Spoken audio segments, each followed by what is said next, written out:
Hello, it's Kenny. Welcome to lesson number 2 in my blues series of lessons. In this lesson, I want to introduce you to the 12-bar blues pattern, the most common blues pattern. There's many others, but I just want to focus on that one right now, and I want to focus on the left hand. All right, the 12-bar blues pattern is just written up here, okay? I got this cheat sheet up here.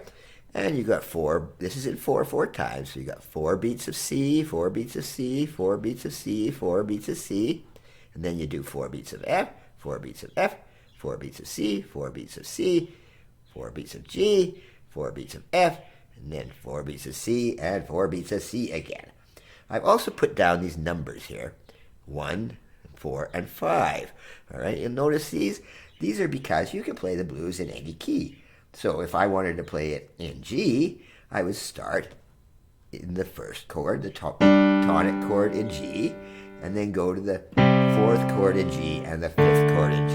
So these little red things, or pink, or whatever it looks like on the camera or on your screen, that's just the numbering things. And you'll see this quite often on score sheets, all right? Just the numbers, not even the chords themselves.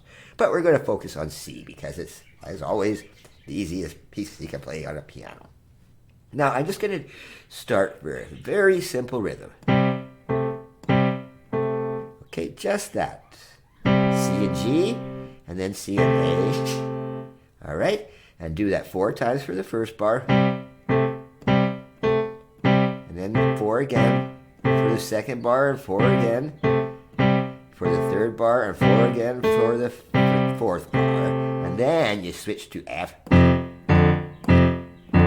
Okay, for 2 bars. And then 2 more bars of the C. 1, 2, 3, 4. 1, 2, 3, 4. And then 1 bar of G. And then 1 bar of F.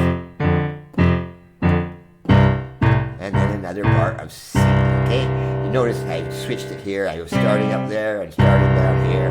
Finished up there. It doesn't really matter. You really want to kind of keep it consistent, all right?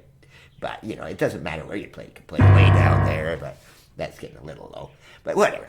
Okay, now to make this a little more interesting, you want to just practice this thing consistently. Even though it's very simple, what you really want to do is get it to the point where you don't have to think about it very much, all right? It's just got to be absolutely methodical.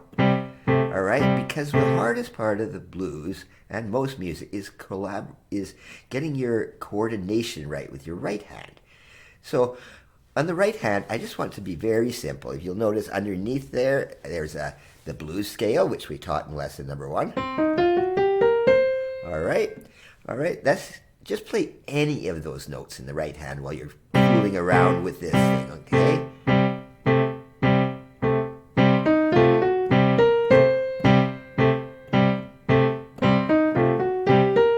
Just choose any notes, all right? Or you can just do this, all right?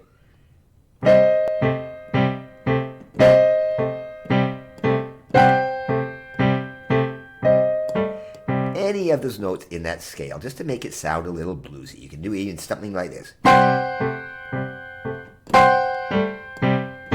But what you want to do is just make sure this is getting to be absolutely natural. Okay, I'll mention one thing. You are using the blues scale, but you can use other scales too. And just because something's not in there, you don't see a D in there, but you can use a D in there. Just because it's not in that scale doesn't mean you can't use it. All right, it's just not in the scale, but you can use the note.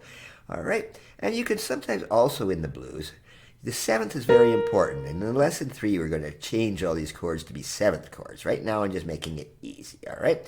But the main thing is just fool around with your right hand. It'll help you time and 4 bars of C, 4 bars of 2 bars of F, 2 bars of C, 1 bar, and another bar of F. Okay, and you'll get that 12-bar structure. So you just want to continuously practice 4 of those, 4 of those, 4 of those, 4 of those, and then 2 bars of F, and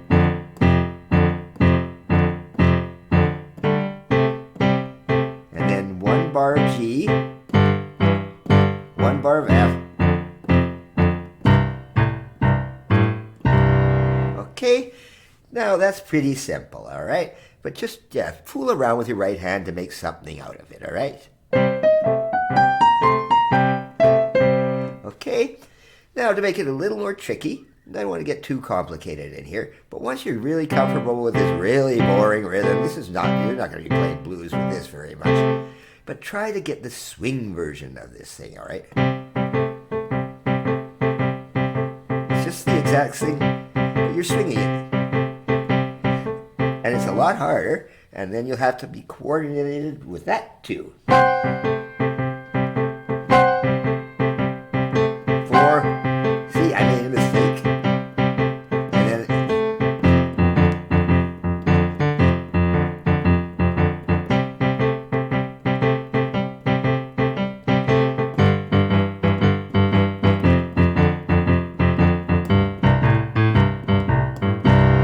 okay, just get that rhythm going in that left hand and just practice that over and over again. It's really boring, but it's really essential if you want to play the blues that you're not concentrating too much on that left hand, because you want to have all your fun in the right hand.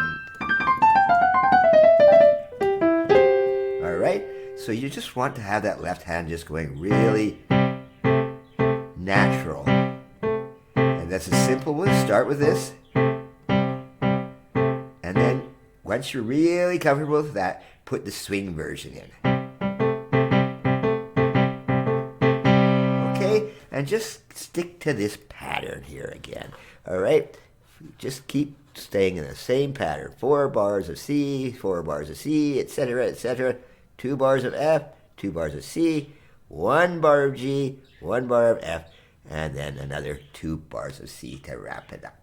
In the next lesson, we're going to move onward, because these should be 7th chords. So I will introduce the 7th chords. We're not just going to be playing.